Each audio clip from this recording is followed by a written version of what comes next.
Greetings, I'm Solidus-Skully, and welcome back to Kingdom Hearts 2, where we finally explore this absent silhouette with a familiar-looking lexicon. Who cares? Let's check it out! But yes, it seems we'll be finding a familiar face. One whom I don't think Sora ever actually met, so, yeah, it kinda comes across as pissing in the wind a little bit, but yes, Destiny Islands is falling apart. It's something that Sora does remember, but not the person we're about to see here. But yes, indeed, it is time for the return of Zexion, the Sexy One. Now again, you might remember back to the Chain of Memories playthrough where Riku initially fought him, and the battle was quite different. And yeah, the battle in terms of Kingdom Hearts 2, since we now have regular gameplay, is structured incredibly different. For one thing, he's actually made a hell of a lot harder here than he was in Chain of Memories. Primarily because of the fact that, again, you don't have the zero card mechanic to really help you out, and again, Zexion, while he is one of the more learned members of Organization 13 and not really combat capable, yeah, Zexion's whole shtick is that he's a master of trickery and deception. Quite odd, since you wouldn't think it would be in his nature to be very jokey and deceptive, but here we are. Anyway, Zexion's primary weapon is his book, the Lexicon. And what he'll do is basically, beyond trapping your party members and sticking them in books for you to read, or the labyrinthian Kingdom Hearts lore, is that, yeah, when he traps you inside the Lexicon, you pretty much have to find the right book, slash at it, and make your way out of the fucking dimensional void. Of which, Zexion will very easily kick your ass, and while I do wish I got a better take of this than I did, it kinda can't be helped because, again, a lot of your attacks are dependent on the finishing combo. And again, this is the one boss fight more than any other where I feel that it really does sort of kick your ass more than it probably should intend to. I suppose maybe I probably should have focused on using more lightning magic attacks to, again, negate the whole you have to get a full hit combo on Zexion before, you know, doing anything else. I mean, his health bar isn't that big, and because he is the first absent silhouette boss fight you're going to be going after, he isn't necessarily too difficult, but again, some of his attack phases can be a little bit gonny or pish. Like in the case of this here, where you need to pretty much stay inside the right circle, and then you'll be protected from the meteor strike, except for here, where, I don't know, the timing's a little bit finicky, really. Like, again, it moves on a little bit quickly, and you only have like a fucking nanosecond to guess the correct shiny disco ball to hide under and, you know, avoid taking damage. I mean, Zexion's damage output isn't so bad that, again, you're pretty much going to be ass-fucked every which way in Sunday, again, if you're a bit loosey-goosey with the controls, but at the same time, though, he is quick, and again, a lot of his pip damage more so gets in the way of you trying to attack him more than anything else, so it is an interesting boss fight, but at the same time, it's also kind of a case of stand still and let me hit you. Yeah, but yeah, I guess, I don't think, the absent silhouettes or, well, I'm pretty sure the data battles were in Kingdom Hearts 2 Vanilla. I don't think the absent silhouettes were, or maybe it was the other way around. It is, like, honestly, it has been absolutely years since I last played Kingdom Hearts 2 Vanilla that, my memories of it have actually kind of faded a little bit. Thank Nomine. But yeah, basically, oh no. Yeah, again, if you get trapped within Lexicon, within Zexion's dimension, yeah, you take damage and lose health. But yeah, you can usually tell which one Zexion's book is, so again, like, I mean, the boss is modeled with decent design, it's, well, again, just a matter of not falling victim to Zexion's tricks and traps. Ugh, god damn it. I mean, again, there are moments like that where you just try and prolong the boss fights with a shiny disco ball. So again, like, I mean, Zexion does have elements of trying to prolong the boss fight, but at the same time, though, I don't know.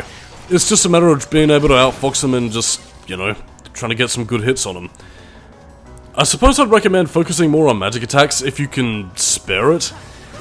But, yeah, I don't know, Zexion's quick on the draw, so again, even if you can get a magic ability out, it might not count because he can just pip you and go, nah mate, gotta start again. Nah mate, you don't have Leaf Bracer. Well, even then that only affects healing, not casting magical spells, so what do I know?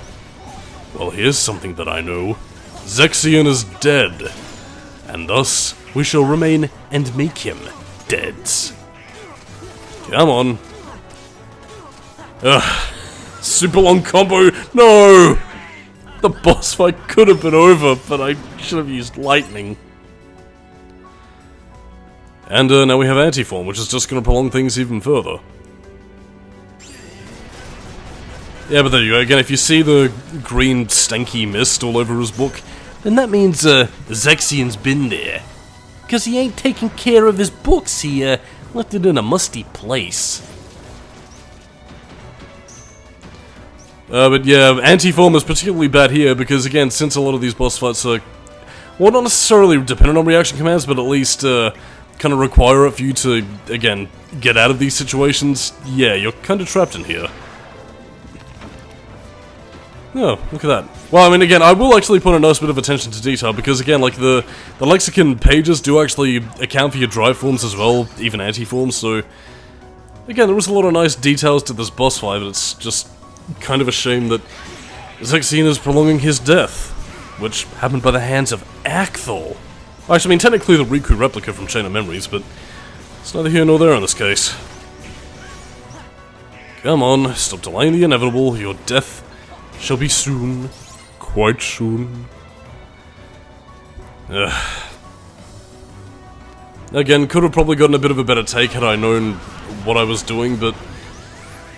Again, like, I mean, this boss fight will be a little bit more finicky regardless, and I suppose if nothing else, it does kind of show what, you know, a genuine player's reaction is going to be just fighting it on a casual playthrough, as opposed to all those Kingdom Hearts professionals who can do it one hit, no damage, and be sick as fuck and get all the ladies and the whatever, and I just sit here toiling in obscurity, and that's the justification I use to help me at night so I can sleep. There we go, I'm not taking any chances that time. And thus Zexian returns to the Sleeping Realm, where he will be comforted by his army of fangirls who love him for being an adorable emo little boy. And yeah, that's pretty much all she wrote. Like, there's no boss fight banter or anything of the sort, so it's, again, like, a lot of these really just sort of exist for, again, fighting the organization members in regular gameplay that you wouldn't have fought in Chain of Memories. And at the same time, though, there is also the added benefit of, well, again, obtaining their weapons to use for Donald and Goofy, because, yeah, they do also get staffs and shields based on the organization members' weapons. Like, I believe if you synthesize Zexian's weapons, as we just saw there, you'll get the lexicon as a shield for Donald. And also skateboarding missions. I'm only showing these off once. There aren't many in the game, mind you. But, yeah. In fact, I don't even think I complete this one successfully, so, oops. But yeah, like, they add a little tertiary bit of gameplay that you use for general completion, get all the checkpoints before time runs out. Bada bing, you do the thing, really. I believe you can also do the whole, like, stunt system thing or get a set amount of points. But yeah, nothing really too much to talk about in terms of the skateboarding gameplay. I don't know, I mean, part of me does kind of wish they went for, like, a full-on Tony Hawk's Pro Skater mode with that, but... I don't know. I'll talk a little bit more about that, later. And again, you don't get anything for it, just general completion, so... Shocky dawns. Anyway, we also have yet another organization member battle coming up right here in the Peddler's shop. Yeah, apparently ever since he moved to fancy new digs, he never once bothered to take a look at that absent silhouette floating in the sky, just going... Oh yeah, just void of darkness, I can teleport you to some crazy, wacky-ass scientist. Whatevers. But yeah, if you could tell what the shield icon was indicating, Twilight Town, it's like we've been here before. But yes, this is pretty much accounting for the Vexen boss fight from Chain of Memories.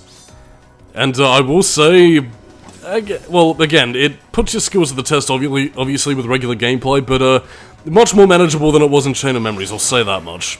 Or at least if you're going at it unprepared. I don't know, my boss fights with Vexen are always the ones that leave the biggest scar to me, and yeah, his battle is quite different here, because not only does it put Vexen's ice abilities to the test, but it also tests his scientific abilities, because again, since Vexen was the man behind the replica program, yeah, Vexen basically copies your data, and again, that goes up in terms of tiers. Like, again, you have level 1 right here. But again, if you let that meter fall to completion, he pretty much, you know, creates a copy of Antiform. And again, Antiform will get more attacks the more data he copies, so again, once it reaches level 5, which is the max, yeah, his clone of Anti-Sora will pretty much have all the abilities of your Antiform, and, yeah, that's another element to the boss fight. And again, I feel like it fits Vexen quite well. Like, I mean, again, it pays homage to both his scientific prowess, but at the same time also showcases that, again, he can be dangerous if you, well, let him fuck with you. Again, his primary idea is to keep him away from you, so again, you don't have to worry about, you know, getting, you know, penetrated by ice spikes or anything like in the original battle, but yeah. It's still a boss battle to watch out for, and yeah, quite a fun one. I mean, as you can tell, I do quite enjoy the oh no, it's anti-form versus anti-form! And yes, he can still copy you while you're in the swarm, so oh god, I just noticed actually, it becomes a bit of like a Riku replica situation of, oh no, I'm in dark form. How do I tell who's who? Who is the real Thorath? Ah, but we can't break his shield, so yeah, look forward to having all your data copied. Vexen the internet hacking person. But yeah, I think, honestly, by proxy, the fact that Vexen's attacks are nowhere near as damaging as they were in Chain of Memories, you can take him down quite easily, although then again I might be a little bit more over-level for the occasion, but all the same though, like I mean, it's much more manageable and by that proxy I think a much more fun boss fight. It has its unique gimmicks to separate it from the Chain of Memories fight, so yeah, I'm pretty happy. Then again, maybe I'm just happy about this boss fight because it means I get to lay the smackdown on Vexen, who still haunts my nightmares when I think back to Chain of Memories and how many times I had to fight the bloody guy. I mean, I know most people think that the Riku Replica 4 is like the fight to watch out for in Chain of Memories, and it is, but at the same time, Vexen is scary, and he's a creepy scientist man. But also, for your reward, you also get to unlock Vexen's shield for Goofy, which you'll be seeing much later on, so stay tuned. But now we're getting into it. Mushroom 13. What is Mushroom 13? What is it? Can we eat them? Well again, Mushroom 13 is basically a Final Mix exclusive set of challenges that are based entirely, well, I wouldn't say entirely around your form abilities, but again, they are best utilized if you know how to use them. Like again, this particular mushroom, number 5, yeah, his health regenerates constantly, and basically you gotta beat him within a certain time threshold. The quicker you beat him, the better your item drop rate and, you know, stuff you collect is. And again, you might thinking that these might be a little bit easy peasy depending on how you go about it, but no. There are certain time or score thresholds that you need to get in order to technically complete Mushroom 13, which again also contributes towards you getting the secret ending. And again, while I can appreciate Mushroom 13 for, again, putting your skills to the test and, you know, getting you to use your form abilities more than you otherwise would have in regular gameplay, you know, provided you are inclined to use them, well, there are some that can be a bit of a pain in my buttocks. Particularly this one, because, yeah, basically, in terms of a Mushroom 13 clone, I can't remember what the fuck this one was called, basically it splits into clones and basically plays a game of tag with Sora. One of these mushroom fuckers tags you, that's it. And you wanna know what the score threshold for this thing is? 85 or 86, I believe. You wanna know what score I get? Just 1 fucking point below what I need. God, this frustrated me so much I coughed up blood and wanted to kill myself, which is a sentiment I feel every day, even without this fucking annoying as hell stipulation. Maybe I'm just bitter because I only just got below fucking 1, but all the same, it made my anger levels rise. Again, Wisdom Form pretty much is your best bet for doing this, but at the same time, yeah, make sure your drive gauge is high enough to withstand it, especially in terms of, you know, using your sideswipe ability, but God, I'm so angry that I completely fucking lost it. It's dumb.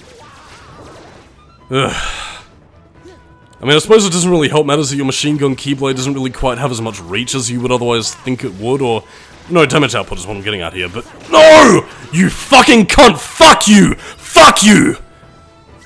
Ugh. Just by fucking 1! It still hurts. Again, you do get some pretty good fucking drop rates for what you get. Again, you get the Joyous Mushroom, and I suppose to further elucidate and not let my temper get the better of me, I do apologize for bursting your ears with my angry outburst, but yeah, what you get in exchange for doing all the Mushroom 13 stuff, you know, scattered all over the different worlds, is that you obtain a specific Mushroom 13 Keyblade exclusive to Final Mix.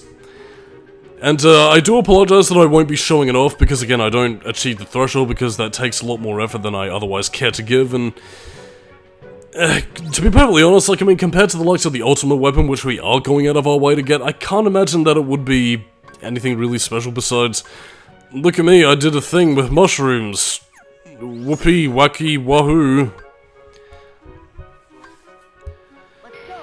So again, that's pretty much the story of Mushroom 13. Have your set of specific challenges, either whittle them down or get stuff done within a specific time limit. Bada bing, you do the thing and you get stuff that you can either sell at the shops or equip to Donald Goofy as like staves and shields or whatever. I mean, again, it's not bad in terms of adding extra content into the game, it's just that, well, I mean, again, I don't know whether it's just my bitterness of, I can't do it, so I hate it. I hate this mode, I hate it! Or if it's just sort of a case of, I don't know. I feel like well, I guess maybe they wanted to reskin maybe some of the, you know, the white, black, and blue mushroom assets that they had from Kingdom Hearts 1 and tried to turn them into more of a, well, more of an explicit challenge mode, you know, kind of akin to, you know, bouncing up the rare truffles or, you know, matching the white mushroom, symbols or whatever. Again, erring less on the, you know, the traditional platformer kind of thing that Kingdom Hearts 1's design was kind of rife with, and more so on the specific combat abilities, which, again, is a decent way of handling it, but at the same time, though, I feel like my biggest complaint is making it essential for journal completion. Again, wasn't there in Kingdom Hearts 2 Vanilla, and you could have gone about it just fine, but at the same time, though, it's, again, it makes you work for that secret ending, and I suppose maybe I wouldn't be so bitter if it wasn't for the fact that the end result of what that secret gets you is birth by sleep, so, yeah. Not a fan, Gloven. And anyway, we have this one, which I believe also does kind of show you, excuse me. Show you what happens, again, if you get beneath the required threshold, or even any specific threshold in general, really, because basically, again, if you get well below what this mode expects of you... Oh no, I got it right there anyway. But basically what happens, again, if you get below the expected threshold is that basically the mushroom will just sort of dip down and go, oh, I'm sad now, you didn't get the thing and you suck, and I think you should fucking kill yourself, you piece of shit. And then it'll basically just disappear, say, fuck off, leave the area, come back and do it again. Oh, yes, I love adventure on the high seas, especially getting kidnapped by pirates and meeting anthropomorphic ducks and dogs and anime pals galore. The sliding plank. Again, I really love the reactions characters have to stuff like that. I think my favourite one would probably be in Kingdom Hearts 3, where, you know, Captain Jack asks what Sora's fucking smartphone is, like, what's that, some sort of spyglass? Future interpretations of technology, but, yeah, as I was saying earlier with the skateboarding stuff, part of me does kind of wish they had a bit more of a Tony Hawk sort of like, style point meter, where again you can pull off stick tricks and have more dedicated combos and stuff you can pull off by like maybe manipulating the analog sticks or whatever. But then again, I don't really know if games like Tony Hawk's Pro Skater release in Japan, but I don't know, it seems like it could work. But anyway, that should be it for the skateboarding minigames. Probably would have been better if it was more of a stunt course, but like wished, I suppose. Maybe in Kingdom Hearts 4, where we have like a full city of Quadratum to skateboard around and terrorize the neighborhood.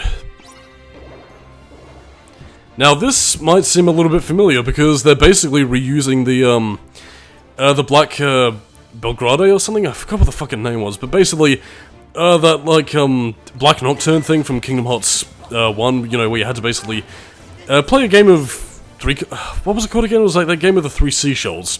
Not in the fucking Demolition Man sense, I mean like I forgot what the name of the game is, but basically pick the right one as it shuffles around and do it again.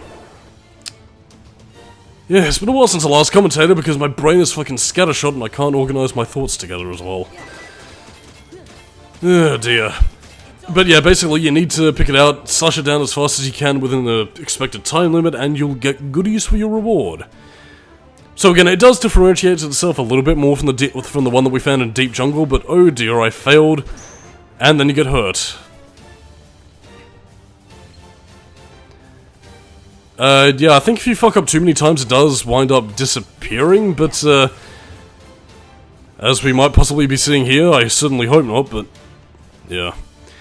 And again, they account for you using your targeting reticle because again, they turn it off when they start shifting gears, so okay, that one I'm gonna call bullshit on because of my wide fucking swing, so yeah. Okay, now we got the right one, I hope. There we go. And again, they give you less opportunity to hit it more as time goes on. I should have had a wider view of the screen. Hope to God I get this one. Because if I don't, then I will be sad and angry. Yeah, this is actually kind of intense. I don't actually remember what the outcome of this one was. And I'm pretty sure I fucked this one up because I have a severe lack of faith in my skills. Oh, I got it. I mean, I got fuck all for my rewards, but whatever. On that note, I'm Solidus-Skully. Keep no metal and more Mushroom 13 and organization battles to come. Catch you next time.